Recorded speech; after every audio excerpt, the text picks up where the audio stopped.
You can't be a small company with only so many customers and then just all of a sudden want thousands of customers. Yeah, you don't have the infrastructure for it.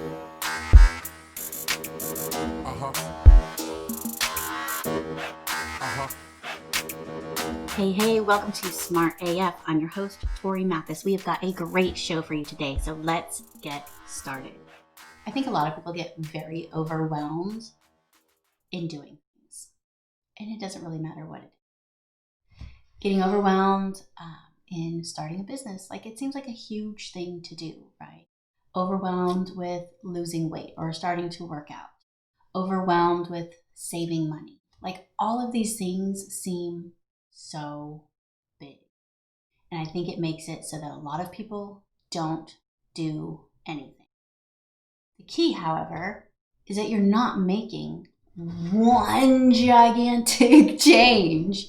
What you're doing is a whole lot of little tiny, teeny things that add up over time. Really big. And when you look at it as those little things, then you're not so overwhelmed, right? What I think about, like the museum. Right now, you moved into the new location, right? And so you brought over some stuff and you had already been collecting. You had already been doing these things and putting things together. You already had some displays. You already had these connections of people, right, with people's cars, because Sean's museum is not just his collection. It's actually a collection of a lot of different people's things that are all on display, which is something that makes it really unique. So you already had these people because you'd been doing it for what, 2 years? Mm-hmm. So it's going on 3. Okay, so going on 3 years. But it wasn't like all of a sudden like you waited until you had all this stuff to open it, right? You had one car to start a museum.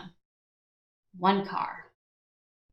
So your partner right now, Truett, I know that, so he came in at the new location. So there were some things that were hard for him because he didn't work on all those incremental little things, right?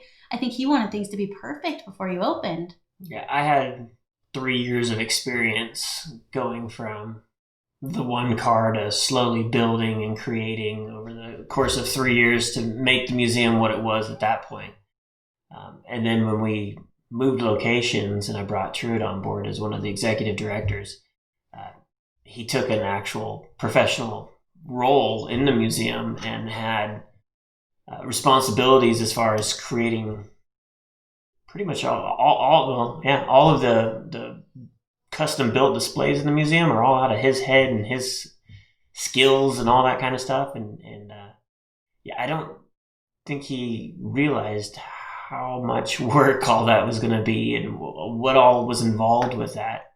And he wound up getting himself a little overwhelmed a few times. And I'd probably still a little bit today.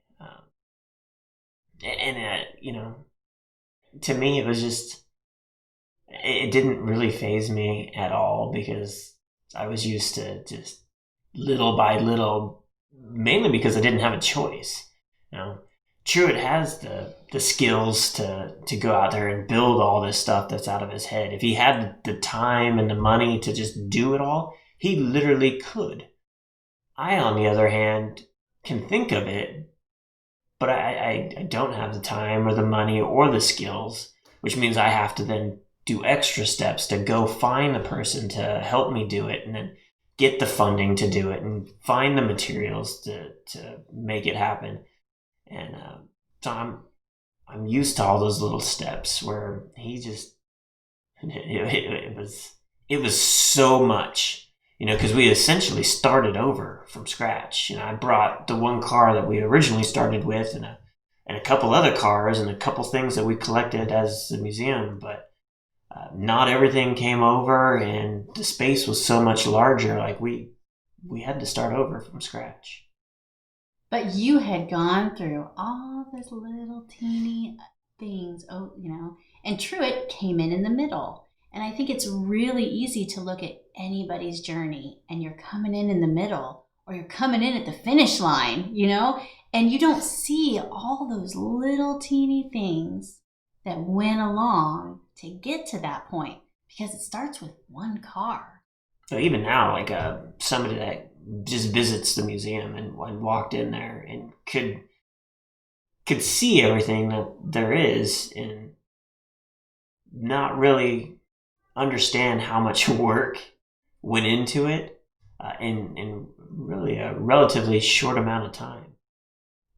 Whereas now Truett, because he was involved with it from the beginning to what it is now in the new location, like he's got a better understanding that like there's a lot of little things that need to be done. We understand there's still things that still need to be done, but then at the same time, there's you can look into the future and think about the things that you want to still do and work towards those types of goals. Well, there's a difference, though, and I think this goes with anybody. For example, you look at a movie star getting ready for a role, and you're like, they spent 2 months, and they're like perfect looking. That's their damn job.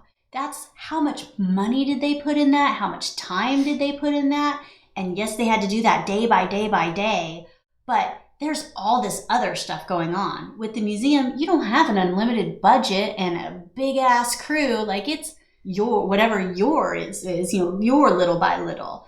So it's easy to look at somebody else's and not see exactly what's going on or how much money or how much other people sometimes are involved. I know for me, it's really easy for me to compare stuff that I do to other people that are also marketers. Some of these other marketers have huge teams.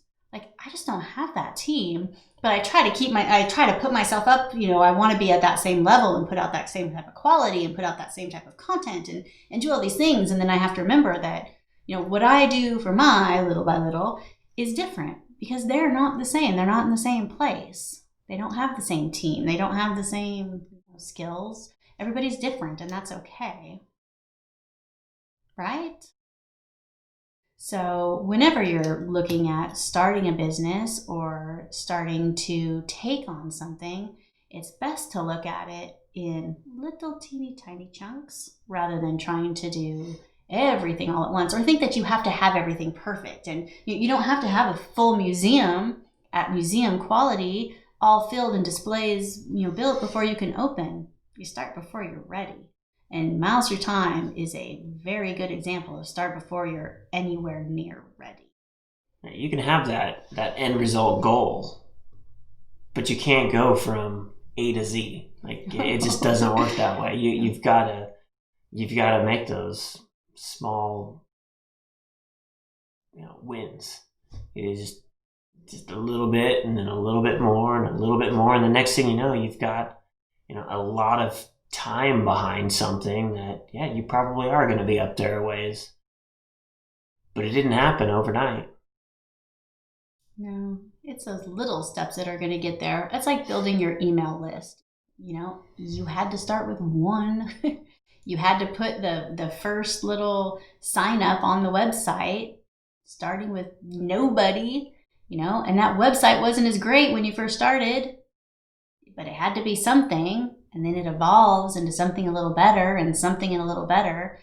But we couldn't have come out from the gate, being this full museum with this giant website and trying to do a world record. Like, that's where we need to be 4 years in.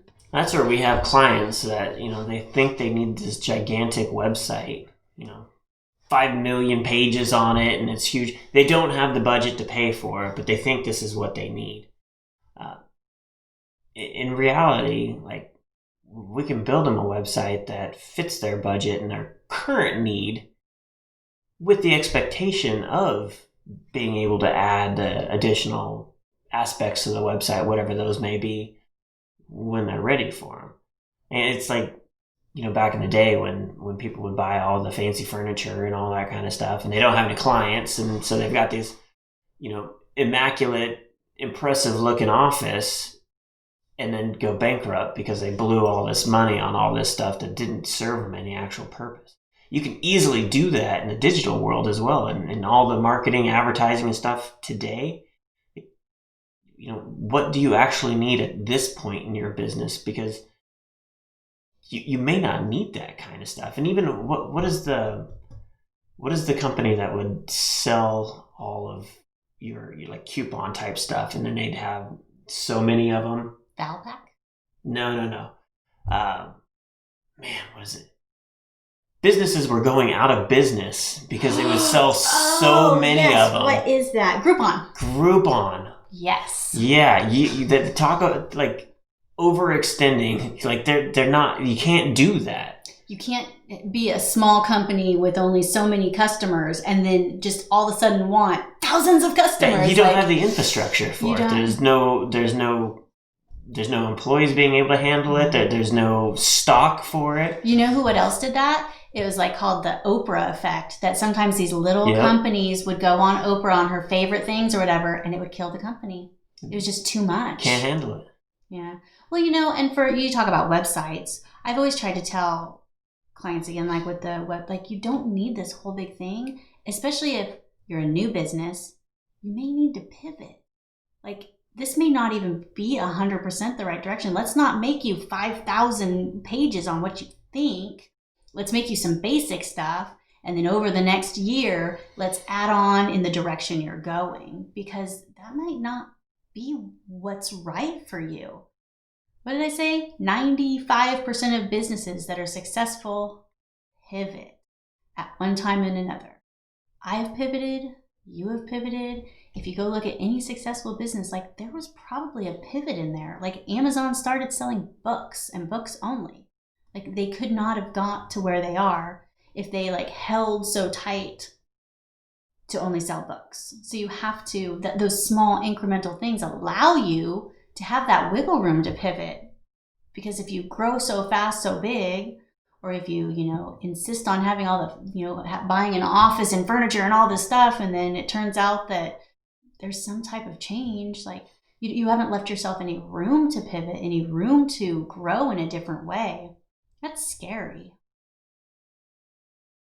Even the museum, I'd love to go get a huge building and make this immediately impressive, like in my mind, what I envision it being in the end, and doing it right now. But the thing is like the only way to do that would be to take out a huge loan, and in order to pay that back, like I've got to have the traffic admission, the people coming into the museum, like the volume of it. I need it immediately. Like that. It's not going to happen. I'd love for it to, but it's not. And then all of it would just go back into paying for this building. Whereas how we do it now, like it can naturally or organically just continue to improve and get better and better. And when we can go bigger, we go bigger. And and the traffic that comes into the museum will relate to all that. Like it will naturally get bigger and bigger. And you had to change locations. Like imagine if you made the first location permanent. Yeah. Like that change of location was one of the greatest things that actually happened, looking back on it. We did make one thing inside there permanent, which is a bummer, but you live and learn. I'm not going to not let us move forward. But it wasn't like we spent a whole bunch of money on buying half of a building. You know what I mean? Right. Something like that. That instead we took it that little by little and let things happen a little bit organically, so that you're ready for it. So that it's how it's supposed to be. Sometimes that organic growth is better. And just little things, like just do a little bit and then just do a little bit more. Well, like working out. Okay, so we both work out. We work out multiple times a week. We both have been weight training, and we both have been like really crushing our goals and moving forward. But it's not like you can walk in there the first day and expect to do any of this. Like some of the stuff that I've lifted, and I have a back injury. I work with a trainer, so that I'm very, very, very careful. And I could never imagine the things that I could do right now, the weight that I can lift. And I would work out before by myself, and I would always hurt myself, and I would end up being jacked up for weeks. And ever since I started working with my trainer, and ever since I started doing my classes, and I do like Olympic lifting type stuff, like I would have never imagined 2 years ago that I would be where I'm at right now. But it's because of that little incremental bits. Like, it's a lot to take on if you're like, go and, squat this many pounds when I've never done anything close to it. Yeah, people expect that with all kinds of stuff. With a business, like, I want to open my business tomorrow and I want to make $10,000 a month. And it's like, you're not ready to make $10,000 a month. Sorry. Like, you're not ready for Groupon, thousands of customers at one time. Like, there's a reason that it starts small and grows up, and then it's like that, bell curve. You need that curve to not kill you. To not kill you financially, like, even just like to be able to handle that kind of stuff. We talked about that with even, I researched a lot of people that podcast or make YouTube videos, and they're like, if you look at my first ones, they suck, which is like, everybody has to go through that suck phase. And you don't want a lot of traffic on you when you suck, because you need to get through that crappy phase in order to get better, to be ready for that kind of traffic. You got to go through that. You got to go through the incremental stuff. I think that's hard for the kids too, because both of our kids have their own talents. Like, they're super talented at stuff, which I'm sure everybody's kids are. But because they're good at stuff and they catch on to stuff quickly, when there's stuff that they don't catch on quickly, they don't want to do it. And maybe that's all kids. I don't know every kid. But it's almost like a curse that they just want stuff to be easy. Like, you gotta work at stuff. That not everything is gonna come. You're not gonna be a YouTube star tomorrow. You gotta make a bunch of crappy videos first, right? And one kid said he's not making any more crappy videos. The other girl is still making them, and she realizes she's got to keep making videos. And so she's trudging along, making her videos, editing her own videos and putting them up there. You got to start somewhere. But they see these YouTube stars and think that, like, if they're not in, a month super famous, and they're comparing themselves to these people that have millions of views, which, you guys, oh my gosh. Some of these kids have so many views on their YouTube videos. Like, it is amazing. And some of them are really good. Like, you can see that they've really gotten good and are putting out good quality. And some of them are just dog crap. Like, do you see what your kids are watching on YouTube? Yeah, I can hear it every once in a while. Man. But letting them know that, like, you got to start somewhere. And everybody started somewhere. Everybody started with one subscriber. Everybody started with just an idea. But I think wanting to have these big accomplishments right away are not the best way to do it. Like, you need to be able to have that wiggle room. Well, you gotta have those goals.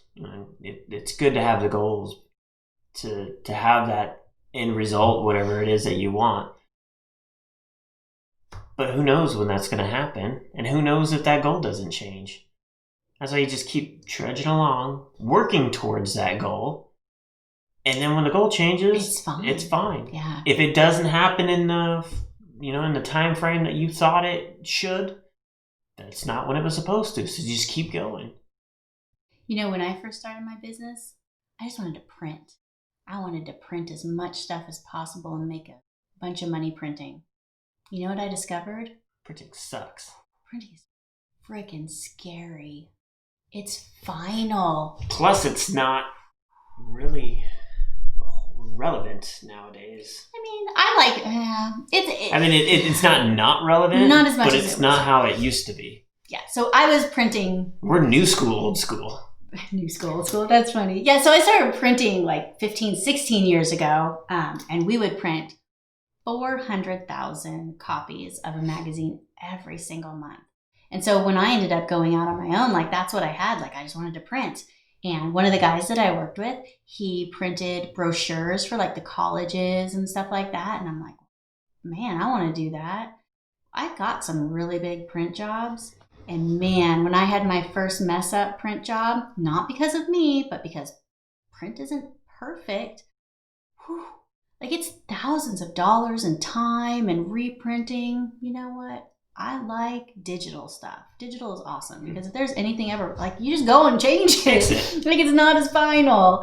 And obviously, like, I'm a totally different person now than I was, 15, 16 years ago, that now I would be a lot more comfortable in my skill level, not to screw up print jobs. Not that I screwed up a bunch of print jobs, but I discovered that that wasn't what I wanted to do. Like, I still like printing, and we still do some big print jobs, but like that is not the mainstay of what we do.